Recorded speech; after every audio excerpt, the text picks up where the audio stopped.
guys. At tingin nga, kamusta po kayo? Samahan nyo kung maghiwa ng pakwan. Ang laki ng pakwan. Dahil gusto niya mo. Tara. Siyempre, maghiwa ako ng pakwan. Ang laki-laki mo. At ayan nga, siyempre, bago tayo maghiwa, maglagay tayo ng gloves para malinis. Bumili si Amo sa tindahan. Favorite talaga nila to ang pakwan. At syempre, hahatid na. Wow. Yun, nahiwa. At ito, ibibigay na, sabi ng amo ko, bigyan namin ang driver. Ito, para sa driver. Kada anong prutas talaga binibigyan niya ako yung driver. Ayan, parang matamis. Ang ganda ng kulay. Pulang-pula. Hiwa lang ako ng konti kasi aray ko konti ko. Kasi sila lang naman. Konti lang.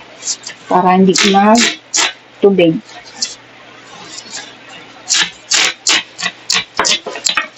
Wow.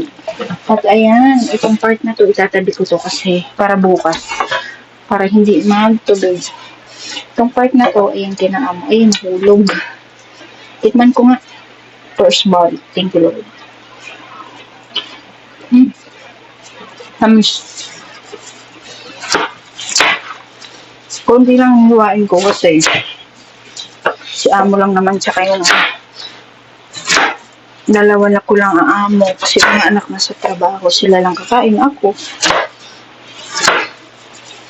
Yan, nalurog to. Yan. So, akin na lang to. Yung reject.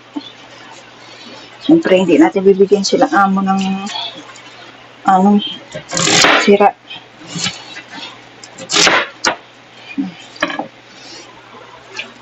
Ang ganda.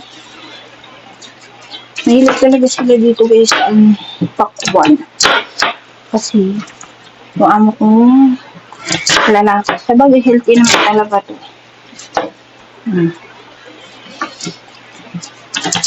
Dito kasi sa Middle East, parang ito lang talaga yung paborito nilang pakwan. Kasi ewan ko ba, mag-isa lang magpapakwan. Mura lang kasi dito. Ina-export pero sa atin. Minsan diba pagkaano mahal ang pakwan. Ayan mo. Ganyan. At ito na po siya. Ang bilis na. Or sa mga ito lang kasi konti lang naman sila lang kakain. Tikman natin ulit.